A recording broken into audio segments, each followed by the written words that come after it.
Group 1 aspirants కోసం టీసాట్ నిర్వహిస్తున్నటువంటి కార్యక్రమానికి స్వాగతం.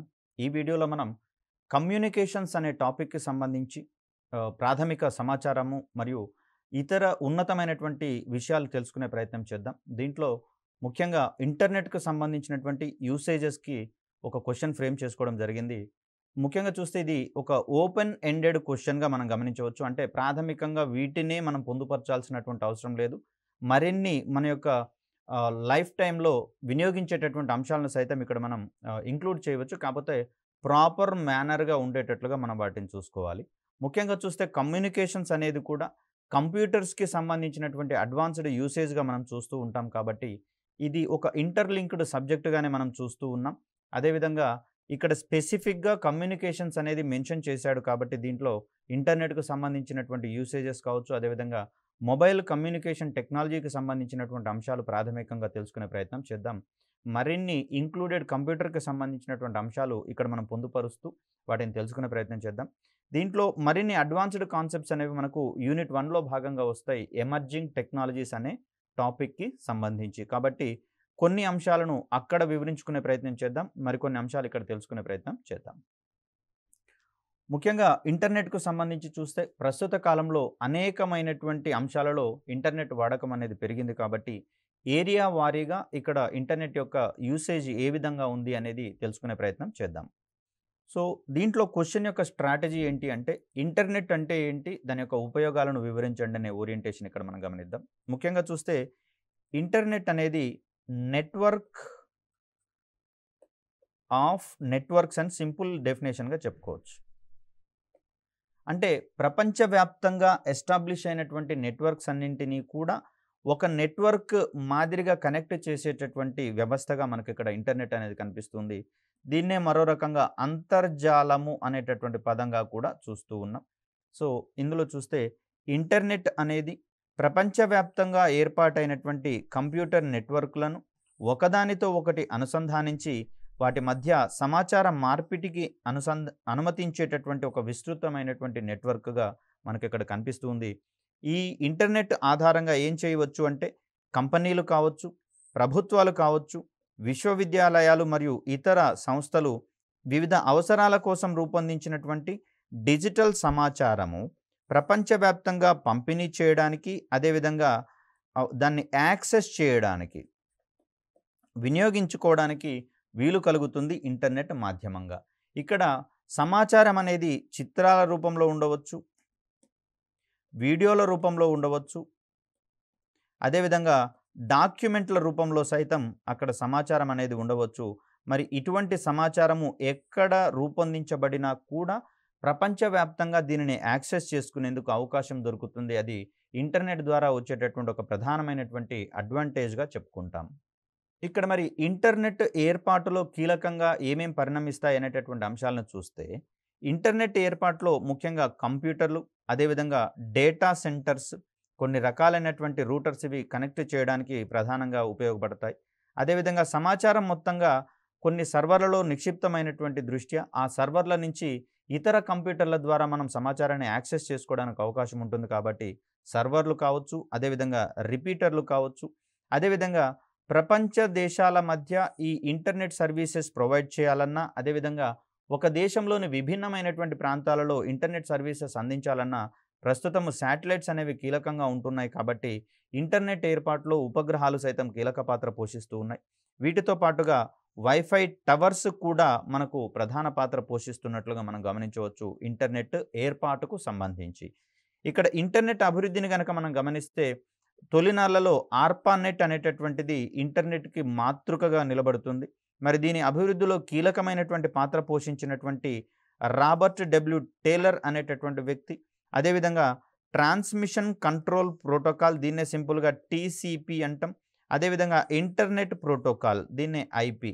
అంటే ఇంటర్నెట్ వినియోగంలో ఉండేటటువంటి నియమాలు, నిబంధనలను రూపొందించేటటువంటి ఒక వ్యవస్థగా మనకిక్కడ కనిపిస్తూ ఉంది. ఇటువంటి సాంకేతికతలను అభివృద్ధి చేసినటువంటి వింటన్ సెర్ఫ్ మరియు రాబర్ట్ కాన్ అనేటటువంటి వ్యక్తులు ఇంటర్నెట్ అభివృద్ధిలో కీలక పాత్ర పోషించినటువంటి వ్యక్తులుగా మనకిక్కడ కనిపిస్తూ ఉన్నారు. అభివృద్ధిలో కీలక వ్యక్తులు. సో, వీరి కృషి ఆధారంగానే మనకు ఇంటర్నెట్‌కి సంబంధించినటువంటి ప్రాథమిక భావనలు దినదినం అభివృద్ధి చెందుతూ ప్రస్తుతం మనం వాటిని అనేక రంగాల వారీగా వినియోగించుకునేటటువంటి స్థితికి చేరుకోవడం జరిగింది. ఇక్కడ ఇంటర్నెట్ వినియోగాలకు సంబంధించి మొట్టమొదటిదిగా చెప్పాల్సి వస్తే మనకు ఎలక్ట్రానిక్ మెయిల్‌కి సంబంధించి దీన్నే మనము ఈమెయిల్ అని చెప్తాం సింపుల్‌గా. ఈ ఈమెయిల్ యొక్క అప్లికేషన్‌ని మనం చెప్పుకోవాల్సి వస్తుంది. దీని రాకతో మనకు ప్రభుత్వ కార్యాలయాలలో కాగిత రహిత పరిస్థితులనేవి ఎస్టాబ్లిష్ కావడం అనేది జరిగింది.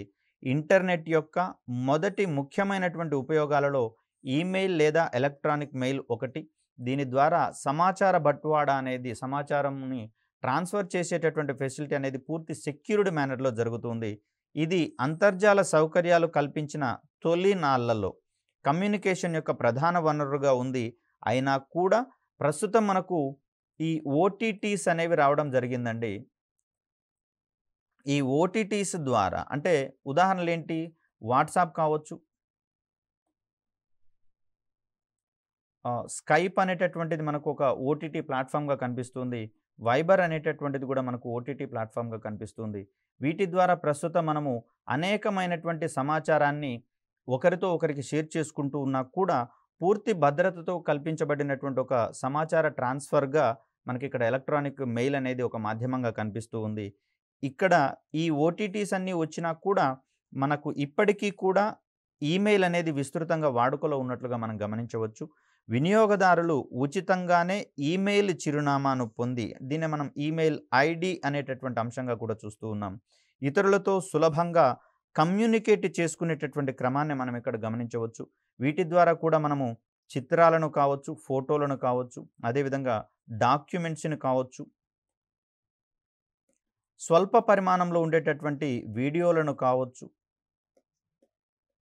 అదేవిధంగా ఆడియో ఫైల్స్‌ని సైతం ఇద్దరు ఒకరికొకరు మధ్య ఇక్కడ వాటిని ట్రాన్స్‌ఫర్ చేసుకునేటటువంటి వీలుంటుంది.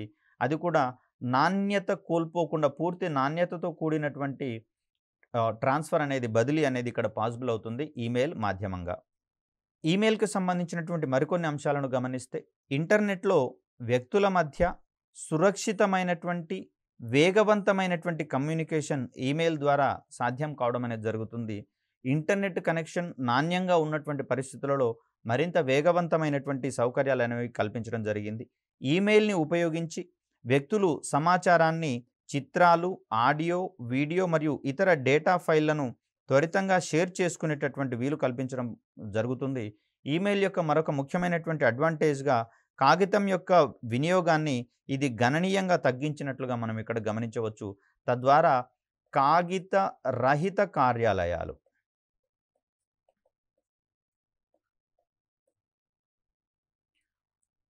పేపర్ లెస్ ఆఫీసెస్ అంటాం వీటిని మనం.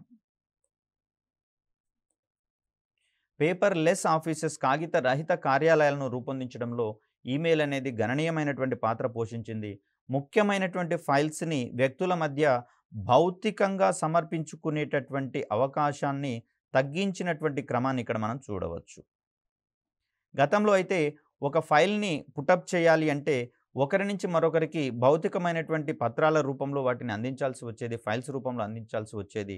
మరి ఎప్పుడైతే ఈమెయిల్స్ వచ్చిందో ఆ డాక్యుమెంట్‌ని స్కాన్డ్ కాపీస్ రూపంలో వీటిని మనము పీడీఎఫ్ ఫార్మాట్‌లో ఉండేటటువంటి డాక్యుమెంట్స్‌గా చెప్తూ ఉంటాం. మరి వీటిని ఒకరి నుంచి ఒక అధికారి నుంచి మరొక అధికారికి కావచ్చు, ఒక ఆఫీస్ నుంచి మరొక ఆఫీస్‌కి కావచ్చు ట్రాన్స్‌ఫర్ చేయడం ద్వారా సంబంధిత సమాచారాన్ని పరిశీలించి డెసిషన్ మేకింగ్‌లో ఎటువంటి కాలయాపన లేకుండా అక్కడ నిర్ణయాలు గైకొనేటటువంటి అంశాలను మనం అక్కడ చూడవచ్చు. తద్వారా డెసిషన్ మేకింగ్‌లో ఈ ఈమెయిల్స్ అనేటటువంటివి క్రియాశీలమైనటువంటి పాత్ర పోషిస్తున్న క్రమాన్ని చూడవచ్చు. ఇక్కడ ఇంటర్నెట్‌కు సంబంధించినటువంటి మరొక ముఖ్యమైనటువంటి ఉపయోగాన్ని గనక గమనిస్తే మనం ఆన్‌లైన్ బుకింగ్స్ అండ్ ఆన్‌లైన్ ఆర్డర్స్‌కి సంబంధించినటువంటి అంశాలను చూడవచ్చు. తద్వారా వ్యక్తులు కావచ్చు, వినియోగదారులు కావచ్చు, సంస్థలు కావచ్చు తమకు కావాల్సినటువంటి వస్తువులను ఇంటి నుంచే పొందేటందుకు ఆర్డర్ చేసుకొని ఇంటి ముంగిటే పొందేటందుకు అవకాశం అనేది ఏర్పడింది. ప్రజలు ఎక్కడి నుండైనా నేరుగా తమ మొబైల్స్ మరియు కంప్యూటర్లను ఉపయోగించి బస్సులు, రైళ్లు, విమానాలకు సంబంధించినటువంటి టికెట్లను ఇది దేశీయ అవసరాల కోసం కావచ్చు, అంతర్జాతీయంగా చేసేటటువంటి ప్రయాణాల కోసం కావచ్చు టికెట్లను బుక్ చేసుకోవడం అనేది ఇంటర్నెట్ ప్రస్తుతం చాలా సులభతరం చేయడం అనేది జరిగింది. ఇంత క్రితమైతే సంబంధిత ఏజెన్సీల వద్దకు వెళ్ళడం ద్వారా గానివ్వండి, లేదా బస్ స్టాండ్‌లు, రైల్వే స్టేషన్స్, ఎయిర్‌పోర్ట్‌లను సందర్శించి అక్కడ మనం టికెట్స్‌ని కొనుగోలు చేయాల్సి వచ్చేది. లేదా ట్రావెలింగ్ ఏజెన్సీల ద్వారా మనం టికెట్‌లను కొనుగోలు చేయాల్సి వచ్చేది. ప్రస్తుతము ఎటువంటి ఆఫీసులకు వెళ్ళకుండానే ఒక మొబైల్ ఫోన్ ద్వారా, కంప్యూటర్ ద్వారా మనం ఇంటి నుంచే సదరు టికెట్‌లను కొనుగోలు చేసేటటువంటి అవకాశం మనకు లభించడం జరిగింది. అదేవిధంగా చూస్తే ప్రజలు తమ ప్రస్తుత స్థానాన్ని అంటే తాము ఉంటున్నటువంటి స్థానాన్ని ఎంటర్ చేయగానే టాక్సీని బుక్ చేసుకునేటటువంటి సౌకర్యం కూడా మనకు లభ్యం కావడం అనేది జరిగింది. ప్రస్తుతము ఓలా కావచ్చు, ఉబెర్ కావచ్చు, వీటికి సంబంధించినటువంటి టాక్సీలలో మనం ఉన్నటువంటి అడ్రెస్‌ను పొందుపరిచి లొకేషన్‌ని ఇక్కడ మనం ఎంటర్ చేసిన తర్వాత మనం ఉన్నటువంటి లొకేషన్‌కే సంబంధిత టాక్సీ వారు వచ్చి మనల్ని పికప్ చేసుకుంటారు. అదేవిధంగా మనం పొందుపరిచినటువంటి ప్రదేశంలో పికప్ చేసుకోబడతారు. మరియు సంబంధిత గమ్యస్థానాలలో సురక్షితంగా డ్రాప్ చేయబడేటటువంటి పరిస్థితులు మనం ఇక్కడ గమనించవచ్చు. ఇంత క్రితం ఉన్నటువంటి పబ్లిక్ ట్రాన్స్‌పోర్ట్ సిస్టమ్‌లో అయితే బస్ స్టాండ్‌ల ద్వారా అక్కడ బసెస్‌లలో మనం ఎంటర్ అయిన తర్వాత మన నివాస స్థానానికి దగ్గరలో ఉన్నటువంటి బస్ స్టాప్‌లలో మనల్ని డ్రాప్ చేస్తే నడక ద్వారానో, ఇతరత్ర మార్గాల ద్వారానో మనం ఇంటికి చేరుకునేటటువంటి పరిస్థితులు కనిపించేవి. ప్రస్తుతం ఇటువంటి టాక్సీల రాకతో మన ఇంటి నుంచి పికప్ చేసుకొని గమ్యస్థానానికే మనల్ని చేర్చేటటువంటి క్రమాన్ని, అది కూడా సురక్షితంగా చేర్చేటటువంటి క్రమాన్ని ఆన్‌లైన్ మాధ్యమంగా, ఇంటర్నెట్ యొక్క ఉపయోగంగా మనం ఇక్కడ గమనించవచ్చు. మరికొన్ని అంశాలను గమనిస్తే ప్రస్తుతం ఇంటర్నెట్ రాకతో టికెట్ కౌంటర్లలో టికెట్లు బుక్ చేసుకోవడానికి ఎవరు పెద్ద పెద్ద క్యూలలో వేచి ఉండాల్సినటువంటి అవసరం లేదు. మూవీస్ విషయంలో కావచ్చు, బస్సు రిజర్వేషన్స్‌కి సంబంధించి కావచ్చు, గతంలో అయితే క్యూలలో నిలబడి ఆ రిజర్వ్డ్ టికెట్స్‌ని మనం తీసుకొని ప్రయాణాలు కొనసాగించాల్సి వచ్చేది. అదేవిధంగా మూవీస్‌ని చూడాల్సి వచ్చేది. ప్రస్తుతం అటువంటి అసౌకర్యాలన్నింటినీ కూడా ఇంటర్నెట్ సమూలంగా తీర్చివేసినటువంటి పరిస్థితి గమనిస్తూ ఉన్నాం. అంతేకాకుండా ప్రజలు ఇంటర్నెట్ మరియు మొబైల్‌లను ఉపయోగించి ఇంటి నుండి పలు రకాలైనటువంటి ఉత్పత్తులను ఆర్డర్ చేసుకునేటటువంటి పరిస్థితులు కనిపిస్తూ ఉన్నాయి. ఇది కిరాణా ఉత్పత్తుల నుంచి మొదలుకొని తినడానికి సిద్ధంగా ఉన్నటువంటి ఆహార పదార్థాలు, రెడీ టు ఈట్, అంటే హోటల్స్ నుంచి అవి ఆటోమేటిక్‌గా రెడీ చేసి పెట్టినటువంటి ఆహార పదార్థాలను పొందేటందుకు వీలుంటుంది. అదేవిధంగా ఫ్యాషన్ వస్త్రాల నుండి మొదలుకొని మందుల వరకు, మనకు ఆరోగ్య సంబంధమైనటువంటి మెడిసిన్స్ వరకు కూడా మనము ఆన్‌లైన్ మాధ్యమంగా ఆర్డర్ చేసుకొని మన ఇంటి ముంగిటికే తెప్పించుకునేటటువంటి వీలుంది. ఈ కామర్స్ వెబ్‌సైట్స్ ద్వారా చాలా వస్తువులను ఇంట్లో ఉండే ఆర్డర్ చేయడానికి, అదేవిధంగా వాటిని నేరుగా మన ఇంటి గుమ్మం ముందరే అందుకునేటందుకు వీలు కల్పించడం అనేది జరిగింది. ఇటీవల కోవిడ్-19 పాండమిక్ సిట్యుయేషన్‌లో సైతం లాక్‌డౌన్ పెట్టినటువంటి పరిస్థితులలో కూడా ఇటువంటి ఆర్డర్స్ అనేవి ఎక్కువగా కావడం జరిగింది.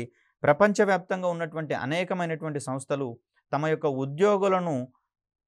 ఉద్యోగాల నుంచి తొలగించేటటువంటి క్రమాన్ని గమనించగా, ఇటువంటి ఈ కామర్స్ వెబ్‌సైట్స్ మరింత మంది ఉద్యోగులను రిక్రూట్ చేసుకునేటటువంటి స్థాయికి ఎదగడం జరిగింది. బికాజ్ ఆఫ్ ఇక్కడ ఇంటర్నెట్ యొక్క వినియోగం ద్వారా, అదేవిధంగా ఆన్‌లైన్ ఆర్డర్స్‌ని స్వీకరిస్తూ సంబంధిత వినియోగదారులకు అవసరమైనటువంటి వస్తువులను కావచ్చు, మందులను కావచ్చు, వస్త్రాలను కావచ్చు అందించేటటువంటి క్రమంలో అక్కడ డెలివరీ ఏజెంట్లుగా వీరిని నియుక్తులను కావడం అనేది జరిగింది.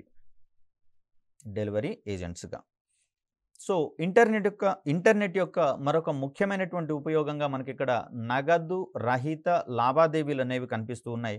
ప్రజలు భౌతికంగా కరెన్సీని తమ వెంట మోసుకొని వెళ్ళాల్సినటువంటి అవసరం లేకుండా, తీసుకొని వెళ్ళాల్సినటువంటి అవసరం లేకుండా మొబైల్ మాధ్యమంగానే చెల్లింపులు చేసేటటువంటి వ్యవస్థలు మనకు అందుబాటులోకి రావడం జరిగింది. ఒకవేళ మొబైల్ ఫోన్‌ని మర్చిపోయినా కూడా ఆధార్ ఎనేబుల్డ్ పేమెంట్ సర్వీసెస్ అనేటటువంటివి మనకు అందుబాటులోకి రావడం జరిగింది. దీని ద్వారా మన యొక్క థంబ్ ఇంప్రెషన్ లేదా వేలి ముద్రల ద్వారానే మనం సంబంధిత ట్రాన్సాక్షన్స్‌ని నిర్వహించుకునేటటువంటి సౌలభ్యం అనేది కలగడం జరిగింది. ఇది కూడా ఇంటర్నెట్ యొక్క ప్రధానమైన ఉపయోగంగా మనం చెప్పుకోవచ్చు. ఇటీవలి కాలంలో చాలా దేశాలు నగదు రహిత లావాదేవీలు మరియు డిజిటల్ చెల్లింపులను ప్రోత్సహించడం అనేది జరుగుతుంది. దీని ద్వారా ట్రాన్సాక్షన్స్‌లలో ట్రాన్స్‌పరెన్సీ అనేది పెరుగుతుంది. అదేవిధంగా సెక్యూర్డ్ పేమెంట్స్ అనేవి మనకి ఇక్కడ పాసిబుల్ అవ్వడం అనేది జరుగుతుంది. సకాలంలో చెల్లింపులు జరిపేటందుకు కూడా వీలుంటుంది. కాబట్టి ఇటువంటి లావాదేవీలను అధిక మొత్తంలో చేపట్టవలసిందిగా ప్రభుత్వాలన్నీ కూడా ప్రజలను ప్రోత్సహిస్తున్నటువంటి క్రమాన్ని చూస్తూ ఉన్నాం. ఇది ప్రజలు నగదును పెద్ద మొత్తంలో భౌతికంగా తీసుకెళ్లకుండా ఉండడానికి సహాయపడుతుంది. తద్వారా కొన్ని రకాలైనటువంటి చౌర్యాలను అరికట్టేటటువంటి క్రమంలో కూడా మనం ఇక్కడ చూడవచ్చు. దొంగతనాలను అరికట్టేటటువంటి క్రమాన్ని. అదేవిధంగా ఇంటర్నెట్‌లోని చెల్లింపు గేట్‌వేకి కనెక్ట్ చేయబడినటువంటి పీఓఎస్ పరికరాలు. వీటిని మనం పాయింట్ ఆఫ్ సేల్స్ అంటాం. అంటే క్రెడిట్ కార్డు మరియు డెబిట్ కార్డులను వాటిలలో ఇన్సర్ట్ చేసి సంబంధిత పేమెంట్‌లను కంప్లీట్ చేసేటటువంటి ఒక వ్యవస్థగా మనకిక్కడ పీఓఎస్ పరికరాలకు సంబంధించిన వ్యవస్థ కనిపిస్తూ ఉంది. వీటి ఆధారంగా ప్రజలు తమ బిల్లులను డెబిట్ లేదా క్రెడిట్ కార్డుల ద్వారా చెల్లించేటటువంటి సౌలభ్యం కూడా కల్పించబడింది. ఇక్కడ కూడా మనము నగదును భౌతికంగా తీసుకొని వెళ్ళాల్సిన అవసరం లేదు. ఇటువంటి డెబిట్ మరియు క్రెడిట్ కార్డులను మనం ప్లాస్టిక్ కరెన్సీ అనేటటువంటి పదజాలంగా చూస్తూ ఉన్నాం. సో వీటి ద్వారా మనం చెల్లింపులను సురక్షితంగా చెల్లించుకునేటందుకు వీలుంటుంది. తద్వారా మోసాల బారిన పడకుండా కూడా మనల్ని మనం కాపాడుకునేటందుకు వీలు కల్పించబడుతుంది. మరికొన్ని అంశాలను గనక గమనిస్తే ఇక్కడ యూపీఐ అంటే యూనిఫైడ్ పేమెంట్ ఇంటర్ఫేస్ అనేటటువంటి విధానాన్ని ఎస్టాబ్లిష్ చేసుకోవడం అనేది జరిగింది. ఈ విధానంలో లావాదేవీలను ప్రాసెస్ చేయడానికి వ్యక్తులు కేవలం తమ స్మార్ట్ ఫోన్ మరియు ఇంటర్నెట్‌ను మాత్రమే వినియోగించేటటువంటి వీలుంటుంది. అంటే ఇంత క్రితం చెప్పుకుంటున్నటువంటి ప్లాస్టిక్ కరెన్సీ యొక్క అవసరం లేకుండానే మనం చెల్లింపులు జరిపేటటువంటి అవకాశాలు ఇక్కడ మనకు కల్పించబడతాయి. ముఖ్యంగా చూస్తే భీమ్ వంటి యూపీఐస్, భీమ్ అదేవిధంగా గూగుల్ పే, ఫోన్‌పే వంటి యూపీఐస్ ప్రస్తుత కాలంలో అధికంగా వినియోగంలో ఉంటూ ఉన్నాయి. వీటి ద్వారా మనం ఎటువంటి డెబిట్ కార్డు, క్రెడిట్ కార్డు లేకుండా కూడా నేరుగా వాటిని మన యొక్క బ్యాంక్ అకౌంట్‌కి అనుసంధానించడం ద్వారా, మన మొబైల్ ఫోన్ నంబర్‌ని అటాచ్ చేయడం ద్వారా సంబంధిత బ్యాంక్ అకౌంట్‌ని సదరు యూపీఐ వ్యవస్థలకు మనం అటాచ్ చేసుకోవాల్సి వస్తుంది, లింక్ చేసుకోవాల్సి వస్తుంది. తద్వారా పేమెంట్స్ అన్నింటినీ ఈజీగా మనం చెల్లించవచ్చు. అదేవిధంగా ఇతరులు చెల్లించినటువంటి పేమెంట్స్‌ని మనం యూపీఐ ద్వారా అందుకునేటందుకు వీలుంటుంది. అదేవిధంగా చూస్తే ఈ విధానంలో ప్రజలు తమ కార్డులను వెంట తీసుకెళ్లాల్సినటువంటి అవసరం కూడా లేదు. యూపీఐ చెల్లింపు పద్ధతి నిరంతరం అభివృద్ధి చెందుతూ ఉంది. ఎందుకంటే ఒక ఈజియెస్ట్ పేమెంట్ గేట్‌వేగా మనం ఇక్కడ పరిగణిస్తూ ఉన్నాం కాబట్టి యూపీఐకి దినదినం ఆదరణ పొందుతున్నట్లుగా, ఆదరణ పెరుగుతున్నట్లుగా మనం ఇక్కడ గమనించవచ్చు. సమీప భవిష్యత్తులో ప్రజలు తమ లావాదేవీలను ఈ విధానంలోనే చేసేటటువంటి వీలున్నట్లుగా మనం ఇక్కడ గమనించవచ్చు. ఇక్కడ పేమెంట్స్ యూపీఐల ద్వారా చేసేటటువంటి క్రమంలో అవి కొన్ని నగదు క్యాష్ బ్యాక్‌ని ఇచ్చేటటువంటి క్రమాన్ని కూడా గమనిస్తూ ఉన్నాం కాబట్టి మరిన్ని ప్రోత్సాహకాలు వినియోగదారులకు అందిస్తున్నటువంటి క్రమంలో వీటికి ఆదరణ అనేది రాను రాను పెరుగుతున్నట్లుగా మనం ఇక్కడ గమనించవచ్చు. ఇక్కడ ఇంటర్నెట్ వినియోగాలకు సంబంధించి మరొక ముఖ్యమైనటువంటి అంశంగా ఆన్‌లైన్ ఎడ్యుకేషన్‌కి సంబంధించిన అంశాలు చెప్పుకోవచ్చు.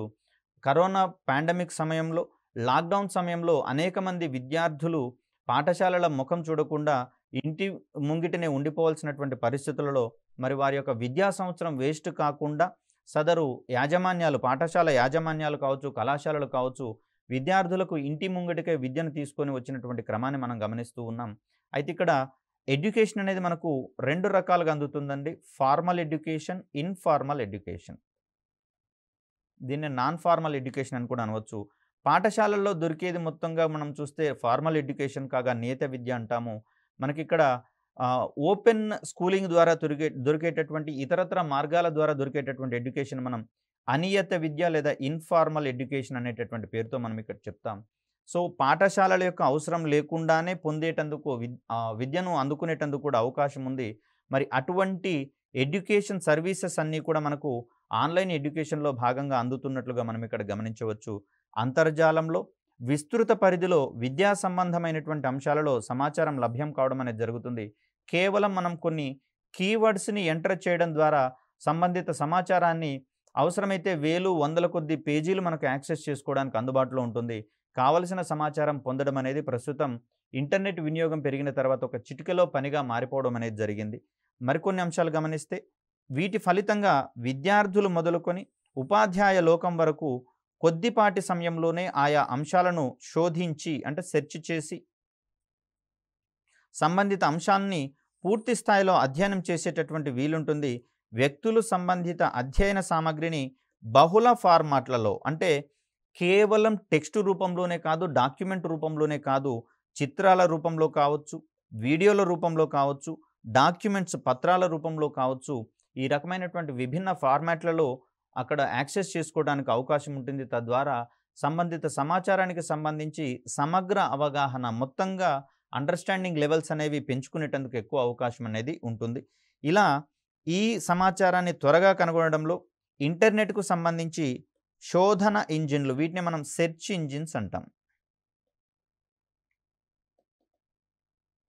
ఇప్పుడు గూగుల్‌కి సంబంధించి చూస్తే చాలా వరకు అంటూ ఉంటారు. గూగుల్ చేయండి లేదా గూగుల్ తల్లిని నమ్ముకుంటే ఎటువంటి సమాచారమైనా వస్తుందని.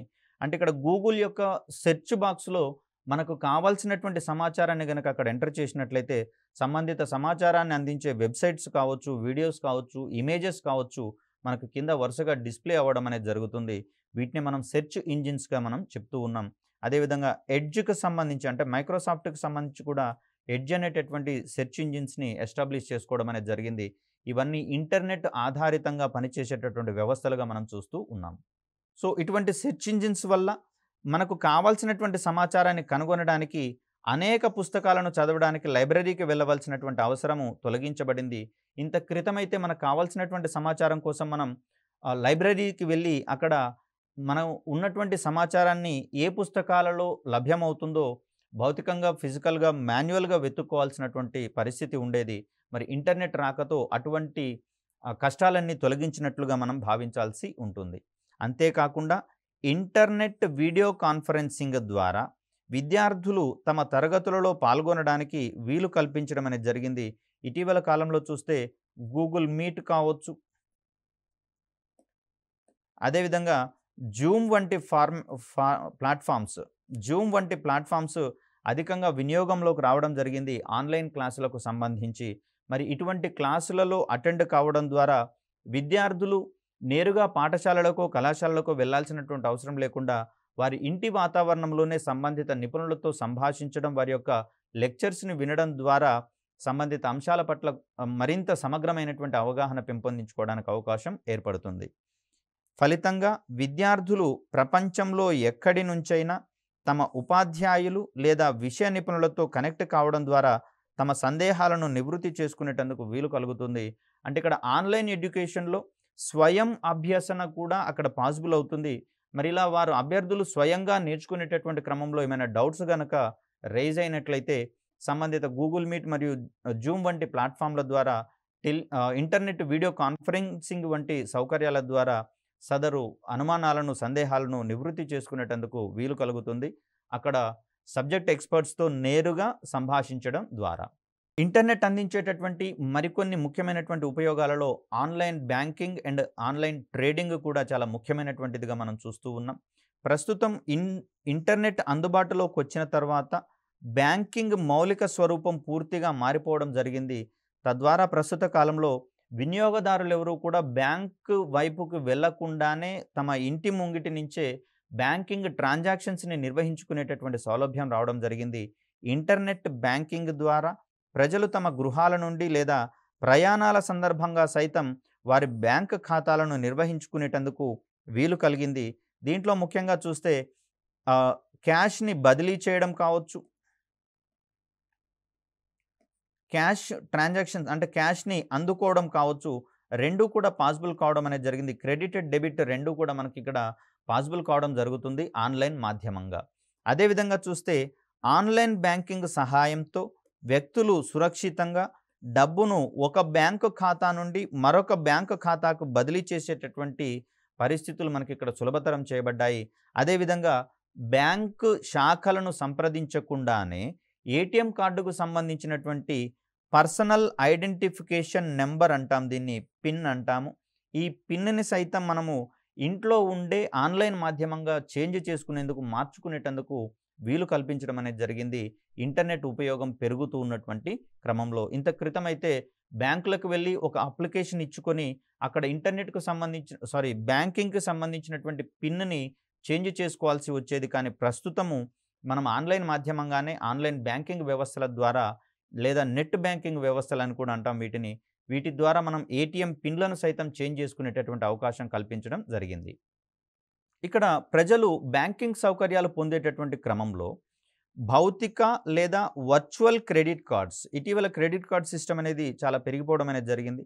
ఫిజికల్ కార్డ్స్ కానివ్వండి, వర్చువల్ కార్డ్స్ కానివ్వండి, వీటిని పొందాలనుకుంటే మనం బ్యాంకులను సంప్రదించాల్సినటువంటి అవసరం లేకుండా ఆన్‌లైన్ మాధ్యమంగానే అప్లై చేసుకునేటటువంటి వీలు కల్పించడం జరుగుతుంది. అదేవిధంగా క్రెడిట్ కార్డ్ పరిమితులు అంటే క్రెడిట్ కార్డ్ లిమిట్‌కి సంబంధించినటువంటి రెస్ట్రిక్షన్స్ పెట్టుకోవడం కావచ్చు. అదేవిధంగా క్రెడిట్ కార్డ్ లిమిట్స్‌ని పెంచుకునేటటువంటి క్రమం దీన్ని నవీకరించుకోవడం అంటాం. అంతర్జాతీయ లావాదేవీలను సైతం క్రెడిట్ కార్డ్స్ సహాయంతో ప్రారంభించుకునేటటువంటి వీలును మరియు ఆ అంతర్జాతీయ లావాదేవీలను నిలిపివేసేటటువంటి సౌకర్యాలను సైతం ఆన్‌లైన్ మాధ్యమంగా మనం పొందవచ్చు క్రెడిట్ కార్డులకు సంబంధించి. అదేవిధంగా క్రెడిట్ కార్డ్ యూసేజ్‌కి సంబంధించినటువంటి లావాదేవీలను ఎల్లప్పుడూ మనం ట్రాక్ చేసుకునేటటువంటి వీలుంటుంది. తద్వారా మోసపూరితమైనటువంటి ట్రాన్సాక్షన్స్ ఏమైనా గుర్తించినట్లయితే వెంటనే జాగ్రత్త పడేటందుకు అవకాశం మనకు దొరుకుతుంది.